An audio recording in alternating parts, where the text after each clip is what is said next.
Godzilla is defined by various eras and continuities, and the different Godzillas seen in the media demonstrate this.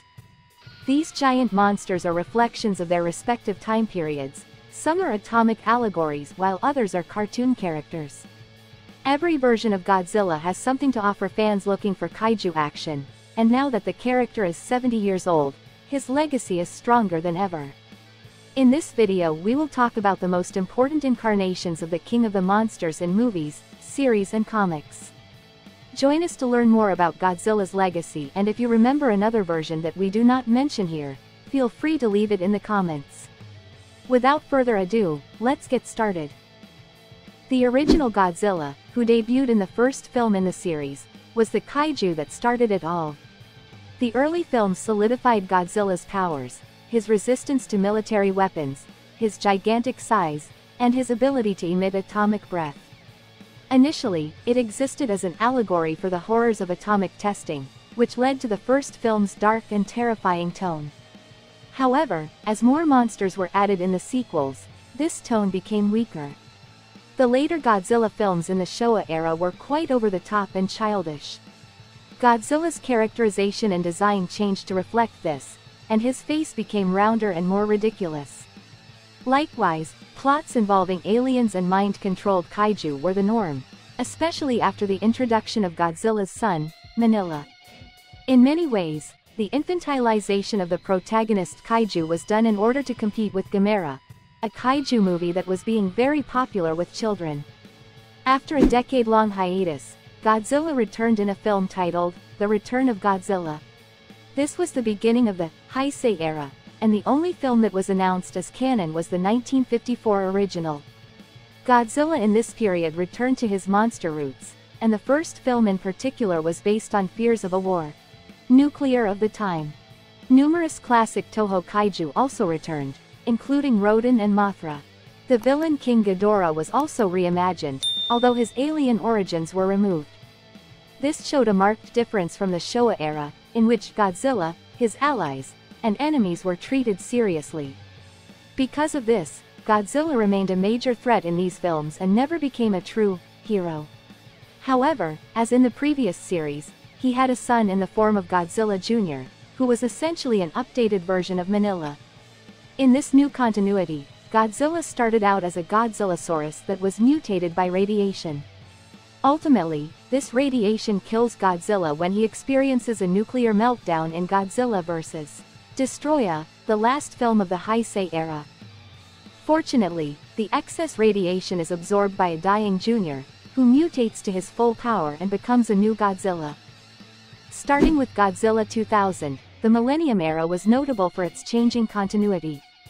This first film only had vague ties to other films, and it's best to assume that only the original film was canon. Godzilla was quite ferocious in this film, and his design was a combination of several aspects of previous films. In many ways, the Millennium Era films began as a response to the maligned 1998 American film Godzilla. The continuity of the 2000s was unique, making this film a standalone film with a Godzilla who, in theory, was never seen again. It also featured the first of several versions of Godzilla from this era, so it's still important. Contrary to what many fans believe, Godzilla vs. Megaguirus is not a sequel to Godzilla 2000 despite the similar design between both Godzillas. Unlike its predecessor, this film explicitly stated that the original 1954 film was part of its story. However, beyond this, it is another independent installment, without direct sequels. Another connection to the classic Showa-era films is the fact that Megaguirus is a mutated version of the Meganulons from Rodan's original Showa-era film. Despite this connection, it is unknown if Rodan exists in this universe or if his debut film is also canon. It should be noted that Godzilla has essentially the same exact design as in Godzilla 2000. This leads many to mistakenly assume that this is a sequel, especially since there is nothing in terms of powers or depiction that really suggests otherwise. Godzilla, Mothra, King Ghidorah, Giant Monsters All-Out Attack was a unique Godzilla film with a title that was a mouthful. Of all the versions of Godzilla, this one was completely evil and was said to be powered by the spirits of those who died in World War II. He is incredibly powerful and has an almost demonic face that is accentuated by his completely white eyes. What highlights the evil of this Godzilla is the fact that one of his opponents was a heroic version of King Ghidorah. Still, it took the combined might of the three-headed monster, Mothra, and the army to kill this vengeful Godzilla. Despite this apparent victory, the monster's dark heart still beats in the film's conclusion. This makes him one of the toughest versions of Godzilla in history. The 2002 film Godzilla against Mechagodzilla was planned as a sequel to the 1954 film and again ruled out all other films in its continuity. To this end, Godzilla was the second of his kind, and the bones of the original 1954 Godzilla were used to create Mechagodzilla, who was nicknamed Kiryu in the film. Godzilla himself was firmly antagonistic to the military and was seen as a threat, so Mechagodzilla was created to confront him. Likewise, this version of Godzilla apparently lacked the consciousness necessary to understand the origins of his robotic counterpart. Instead, it is Mothra who perceives the desecration that has been done to the remains of the original Godzilla. Unlike its predecessors, this film had an actual sequel in the form of Godzilla, Tokyo SOS, making it a unique saga in the Millennium era. Although Godzilla Final Wars was the last installment of the Millennium era, it was essentially a modern update of the last films of the Showa era. This included an alien invasion plot, the appearance of other monsters, and even Manila's first appearance in decades. Despite this amalgamation of the different versions of Godzilla was the closest to his Heisei era counterpart, as he was neither hero nor villain. Godzilla's design was noticeably darker and fiercer, matching the aesthetics of the updated Gigan and the powerful Kaiser Ghidorah. However, in the end, he fought against the invaders that threatened humanity. Thus, one of humanity's greatest threats became its greatest ally in the fight against aliens. Released in 2016, Shin Godzilla radically altered the King of the Monsters. The film itself was a satire on political and bureaucratic inaction, and the impetus for this showing was a very different Godzilla. Starting in a quasi-larval form, it mutates further and becomes a quadrupedal reptile before taking on forms closer to its traditional appearance. Godzilla in this film was truly a strange force of nature and apparently had no sentience beyond vengeance.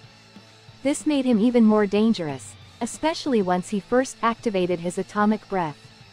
However, the scariest part is the fact that his final form seemed to involve a humanoid mutation, which could have extended his terror even further in an unexpected way.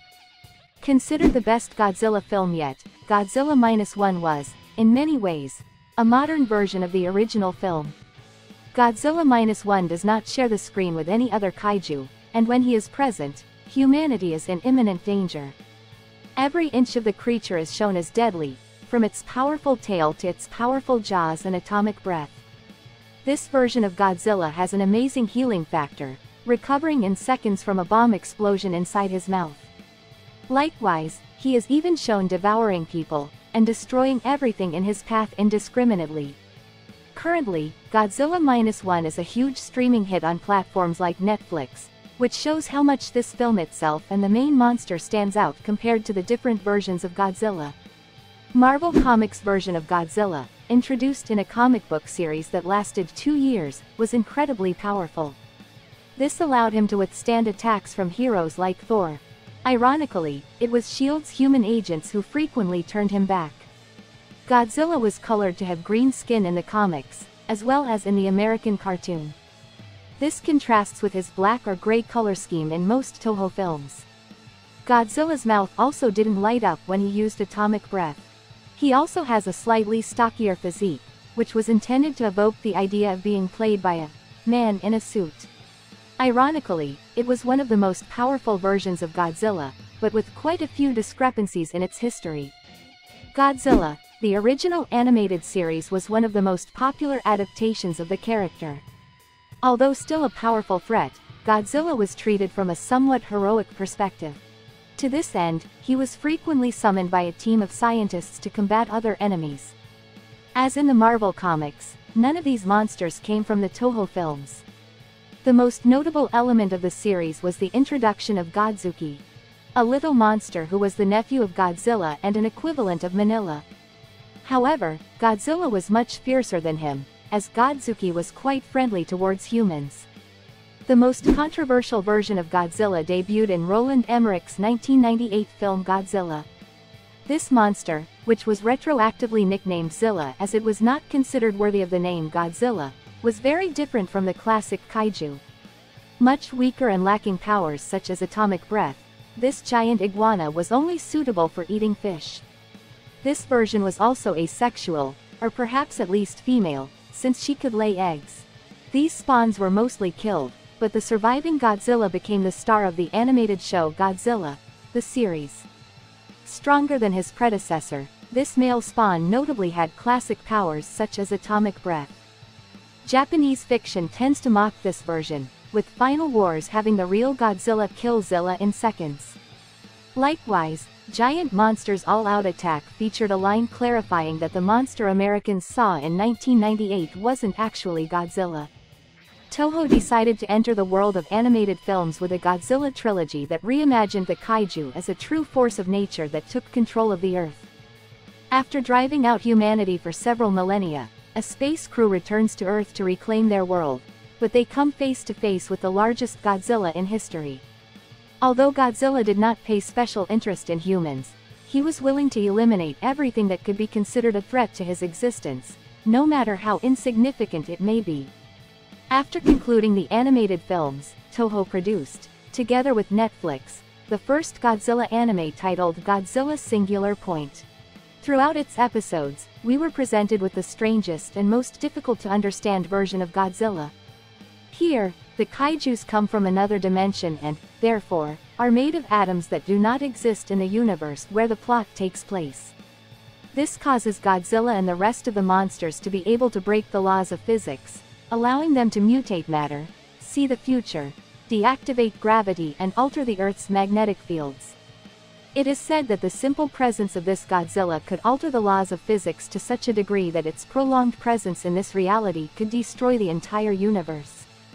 If this whole explanation was confusing to you, rest assured that that is the reason why they have not made a second season of this anime. The Monsterverse began in 2014 with the Hollywood-produced remake of Godzilla. This version of Godzilla, the second film version of the character outside of Japan, was much more accurate than the 1998 film. Robust and immensely powerful, Godzilla is shown defeating almost anything that comes his way. Of course, it helps that this version, unlike Zilla, actually has atomic breath. Godzilla is one of the Titans, as the Kaiju are known in this cinematic universe. Although he is temperamental, he is able to calm down and simply leave humanity alone when he does not feel threatened. Likewise, other monsters often confront him and this does not end well for them as the Titan Kong learned the hard way. As in the Heisei era, this version of the creature is a kind of anti-hero who, while not focused on protecting humanity, also does not usually harm them unless absolutely necessary. A similar version of this Godzilla is also seen in the comic Justice League vs. Godzilla vs. Kong. There are still many versions of Godzilla that unfortunately do not have much presence in the medium, such as Snow Godzilla or the various incarnations seen in comics and mangas. Still, these interactions have shown us that there will always be a Godzilla for every fan. -1 and the New Empire showed us that there is room for audiences to enjoy two versions of the King of the Monsters simultaneously and, with this, we may see two or more incarnations of Godzilla in the movies in the years to come.